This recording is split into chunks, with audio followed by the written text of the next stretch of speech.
Hey everyone, I've got the glasses on today, so you know we're going to do a deep dive in this video. Homocysteine is associated with or causatively impacts many age-related diseases, including those related to the brain, heart, bone, and kidneys. Now this is a health and longevity focused channel, so with that in mind, what's my data for homocysteine? That's what we'll see here. This is data for homocysteine from 2005 to 2026, as I had 56 blood tests over that 21-year period. And then we can see that homocysteine has significantly increased during aging, with a correlation coefficient of 0.51 and a p-value that's less than 0.05 at 6 times 10 to the negative 5. But this then raises the question of what's optimal. And that's what we'll start to see here. On the y-axis, we've got plasma levels of homocysteine, and that's plotted against age on the x. And then we can see that average values in youth for both men and women are around 7 micromolar. But then homocysteine increases during aging for both men and women, such that average values for homocysteine in people who are 80 years old and older was around 12 micromolar. But 80 plus for that oldest age group is a bit vague. Can we be more specific about what happens at older than 80 years old, as the goal isn't to live to around 80 and a little beyond that, it's to get to at least 120 years old, actually 122. So that's what we'll see here. This was a study of around 1,800 people, and the median age in this study was 100 years. So centenarian status for close to half of the 1,800 people, or around 900 people in this study. And serum levels of homocysteine were even higher than in the previous study for 80 plus year olds at 23 micromolar. So we can see for that around 20-year period that homocysteine close to doubles. Now this is half of the equation for how I determine what's optimal for a given biomarker. The other half is what about risk of death for all causes? And that's what we'll see here. This is a meta-analysis of 6 studies. On the y-axis, we've got relative risk or risk of death for all causes, plotted against circulating levels of homocysteine on the x. In terms of what's significant, we put up a red line at a hazard ratio of 1. If these shaded black lines are completely above 1, we have a significant association. And we can see that that's true for almost all values of homocysteine. In other words, as homocysteine increases, all-cause mortality risk also increases. So now we can address that initial question of what's optimal for homocysteine. Now, based on these data, the all-cause mortality data, as low as possible may be optimal. And we're considering that it increases during aging, we want to avoid homocysteine's age-related increase. So if you like that analysis, I have a new Patreon tier dedicated specifically to what's optimal for biomarkers. It doesn't yet include data for homocysteine, but it includes the 37 biomarkers shown here, almost 2.5 hours of video content, 62 published references. And note that these aren't the reference ranges which you can get from any LLM these days. You could even try to get optimal ranges by using your favorite LLM.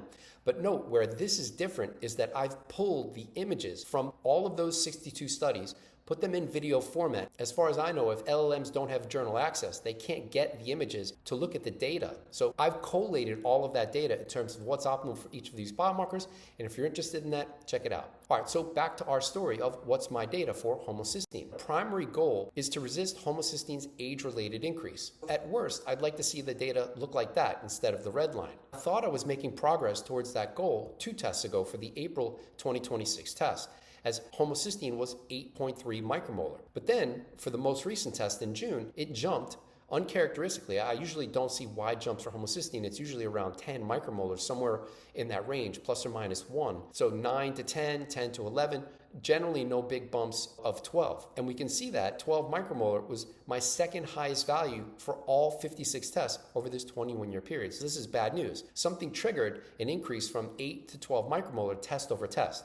Now, I can already hear some of you saying the test may be variable. You go 1 month, you go another month, the data jumps all over the place. But as you can see in my data, it's a relatively tight range. And having looked at all of my data to see a 4 micromolar jump test over test, this hadn't happened. Now, I can also hear some of you saying that decreasing homocysteine should be relatively easy. Just pick your favorite methyl donor from this list, which includes methylfolate plus methyl B12, TMG or betaine plus zinc. For the betaine methyltransferase reaction, which converts homocysteine into methionine, it requires zinc, serine plus vitamin B6, which we'll talk about more in the video, creatine, and N-acetylcysteine. Now note that at least 3 of these were in the approach for both tests. N-acetylcysteine at 1 gram per day was in both tests. Methylfolate, methyl B12, and a small dose of vitamin B6, 1.5 milligrams, was also in both tests. The combination of methylfolate, methyl B12, and B6 has been in the approach for many tests, as that combination is significantly correlated with about a 10% lower homocysteine. So not much though, from 11 to around 10. Still not as low as I'd like to see it, closer to my 2005 values of around 7 micromolar. But even that's a bit too high. I'd still like to go lower there too. This then raises the question of maybe something was different test over test to trigger that 4 micromolar increase for homocysteine. More specifically, could something in the diet have triggered that homocysteine increase? Since 2015, I've weighed all of my food, or almost all of my food. This is more than 99%. I almost never eat out for a variety of reasons that I won't get into in this video. I then enter that data into a diet tracking app, Chronometer. If you want to use Chronometer yourself, there's a discount link in the video's description. Almost all food has been quantified for about 11 years of this 21-year period in conjunction with blood testing. So then I can address the question of which foods were higher for the June test relative to the April test. And maybe that'll provide some insight in terms of what may have triggered this homocysteine increase. And then can I get it even lower than 8 micromolar if I really have tied into what that mechanism might be? So there were 3 foods, including the first one shown here, sardines, which I increased from the April to the June test from 105 to 183 grams per day. I was trying to push my omega-3 index higher, or biomarkers of the omega-3 index higher, and I'm waiting on those data, so stay tuned for that in an upcoming video. I also increased pistachios from around 4 to 38 grams per day, and then I also increased flax seeds from none to 36 grams per day. So how might any or all of these foods impact homocysteine? Each of these foods contain arsenic. You may already be familiar with the arsenic in sardine story, but it's also found in pistachios and flax seeds. But how might arsenic impact homocysteine? We'll see the beginning of that story here. Arsenic exists in 2 forms, inorganic, first starting off with one inorganic form, or arsenate. Whether it's inorganic or organic is just whether or not it has carbon. So we can see that arsenate doesn't have any carbons, so therefore arsenate is inorganic arsenic. There's another form of inorganic arsenic, and that's arsenite. And there too, we can see no carbons. On the other hand, dimethyl arsenous acid has 2 carbons, or 2 methyl groups, as indicated by the arrows. And another organic arsenic species is methyl arsenic acid, and we can see that it has 1 carbon. So the reason why this is important is because inorganic arsenic is methylated, which then labels it or targets it for excretion. And to do that, it requires SAM, or S-adenosylmethionine, which then converts inorganic arsenic, or arsenite, into MMA, or methyl arsenic acid. But then how might arsenic impact homocysteine? We haven't gotten to that answer yet. S-adenosylmethionine impacts homocysteine, which is what we'll see here. At the center, we've got homocysteine, and then as a part of this metabolic pathway, we can see S-adenosylmethionine. Now, the importance of S-adenosylmethionine is that when it's relatively high, it activates an enzyme known as cystathionine beta synthase, or CBS, as shown there. CBS takes the amino acid serine and vitamin B6 and then converts homocysteine into cystathionine. On the other hand, if inorganic arsenic intake is high, that may deplete S-adenosylmethionine, thereby leading to low CBS activity and potentially an accumulation or increase for homocysteine. Maybe that's what happened for my April to the June test. Note that that's one mechanism for how diet may impact homocysteine. Additionally, note that in order to make S-adenosylmethionine, we need energy, or ATP, which declines during aging. So already there's going to be an age effect where mitochondrial ATP production declines during aging. There's less energy available to make S-adenosylmethionine. Lower SAM would mean lower CBS activity and potentially an age-related increase for homocysteine. At best, all we can do is slow that rate, but I don't want my diet to accelerate the rate of homocysteine increasing because of high inorganic arsenic intake. So with that in mind, how much inorganic arsenic is in those 3 foods that I increased from the April to the June test? First, starting out with arsenic in sardines in micrograms per 85 gram serving, which is shown here. And I should mention that I almost always go to PubMed to find the data. As far as I know, there are no head-to-head studies for specific sardine brands in terms of arsenic content. So for these data, this is from Consumer Lab, and I'm not affiliated or sponsored. They did an analysis, wasn't peer-reviewed. Who knows how accurate or not that it is, but these are the data which may make the most sense. And for the sardines that I've been eating for about the past year, this is the Costco brand, they have 68 micrograms of sardines per 85 gram serving, which based on the other sardines on the chart may not seem too bad, because wild planet sardines have a lot more arsenic, total arsenic, at 221 micrograms per 85 gram serving. What about inorganic arsenic content though? So there too, I went to PubMed, I looked for inorganic arsenic content in sardines and wasn't able to find anything. The Consumer Lab site suggested that about 10% of total arsenic in sardines is inorganic. So with that in mind, in the sardines that I've been eating, that's 6.8 micrograms per 85 gram serving. But I've been eating, or was eating for this test, a lot more sardines than 85 grams. But we can calculate that, and when we do, inorganic arsenic intake close to doubled from about 8 to 15 micrograms per day, so a 7 microgram per day increase. All right, what about inorganic arsenic content in pistachios and flax seeds? First, starting with the data for pistachios, that's what we'll see here with total arsenic. And in this study, they quantified it as around 189 micrograms of total arsenic per kilogram of pistachios. And what's cool about this study is they included, for comparison, other studies. So we can see that in two other studies, one had 177 and the other was around 67 micrograms of total arsenic per kilogram of pistachios. Now here too, whether it's the low end of that range or the high end of the range or somewhere in the middle, I don't know. There's no way to know. For the purpose of this video, I'm going to aim for the highest amount. Whether that's true or not, again, I don't know. Around 189 micrograms of total arsenic per kilogram of pistachios. But we want to know about inorganic arsenic content. That's what we'll start to see here, which measured the concentration of arsenic for both inorganic and organic arsenic levels in pistachio oil. Now, as a first note, that may be an underestimation, because the oil, the fat-containing portion of pistachios, is close to around half of total pistachio mass. How much arsenic is in, or inorganic arsenic is in the non-fat mass, I have no idea. I couldn't find that data anywhere on PubMed, and if anyone's come across that data, please share it in the comments. I'd be happy to give you a shout out in a future video. Nonetheless, when looking at the data for inorganic and organic arsenic in pistachios, we can see the inorganic levels there and the total for all of the arsenic, both inorganic and organic, in the oil at 9.9 nanograms per gram. So now we can calculate the percentage of inorganic arsenic of the total arsenic that's in pistachio oil. And when we do that calculation, when adding inorganic, 4.2 plus 2.1, those are the averages for the two inorganic arsenic forms, divided by the total 9.9, we get 64% of the total arsenic content in pistachio oil is inorganic, which is a relatively high number. So now we can calculate how much inorganic arsenic that I may have consumed for this test by multiplying 189 micrograms of total arsenic per kilogram of pistachios times 0.038 or 38 grams or 0.038 kilograms of pistachios, which equals 7.2 micrograms of total arsenic.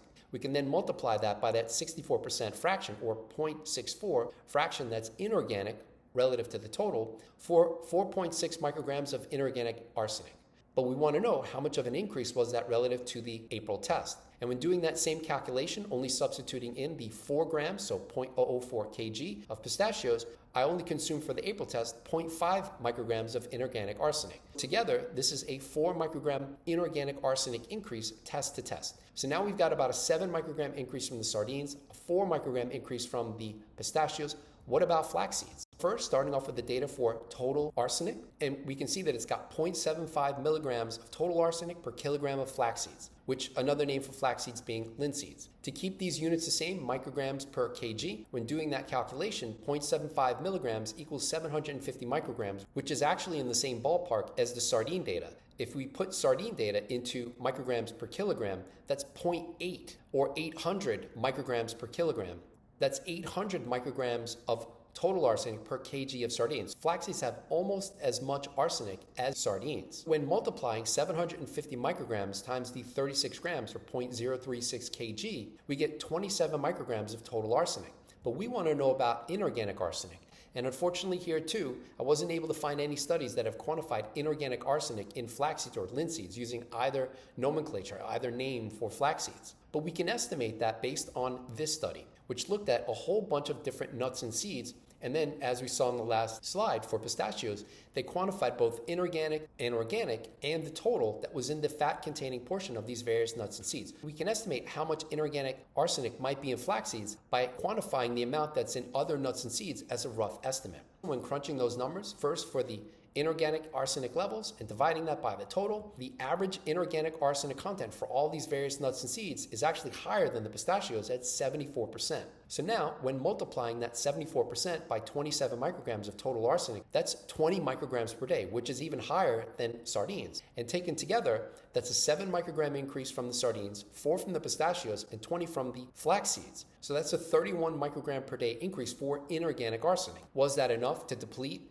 S-adenosine, thereby leading to higher homocysteine? I don't know. But when considering mechanistically, inorganic arsenic has to be methylated in order for it to be excreted, it's one possible option. Now, as an argument against the flax seeds, or the relatively high levels of inorganic arsenic in flax seeds being contributory to higher homocysteine in my data, when considering that I've tracked diets since 2015 with all blood tests, I can calculate correlations. And within that data set, sardines and pistachios are significantly correlated with higher homocysteine, but not flax seeds. So which or both or all, I don't know. The only way to know is to do the experiment. And if you're interested in seeing those correlations, and I have correlations for diet with all 30 biomarkers that are on the standard clinical chemistry panel, complete blood count, and a whole bunch of others. So if you're interested in that, I have a separate biomarker correlations tier. So check it out on Patreon. All right, so what's the plan for the July test? How am I going to reduce homocysteine when considering all of the data that we've seen in this video? I've switched salmon, wild-caught salmon, for sardines, which is a lot more work. It's really easy to just pop open a tin of sardines and just get, your protein and omega-3s and don't have to worry about cooking or skinning or any of that stuff. I've also removed flax and minimize pistachios. Whether this combination gets me back down to 8 micromolar or better for the July test, we'll find out. And in terms of when that test will be, July 29th. So if you want to see those data as soon as they arrive, which is generally around 2 days for homocysteine, check us out on Patreon, where I post those data immediately as they come out. I also offer blood test consult and post at least twice per day in 4 other Patreon tiers. We've also got a whole bunch of discount and affiliate links that you can use to test yourself that help support the channel, including ultralabtest.com, which is where I get homocysteine and a whole bunch of other blood tests done, life extension, at-home metabolomics with Diolo, NAD testing with Ginfinity, epigenetic testing with True Diagnostic, at-home blood testing with Cyfox Health, which has the best epigenetic clock of epigenetic clocks, Grimage, oral microbiome composition. I've now got 20 tests for that. Diet tracking with Chronometer, as I mentioned earlier in the video, green tea, which I drink every day, the clearly filtered water filter, which I use every day too. Or if you'd like to support the channel, you can do that with the website Buy Me a Coffee. We've also got new merch, including the Health and Longevity Optimizer, as I've got on here, and other merch, including Data is my North Star, Figuring Stuff Out is my drug, or the ConquerAging or Dietary logo. Link in the video's description. Thanks for watching. I hope that you enjoyed the video. Have a great day.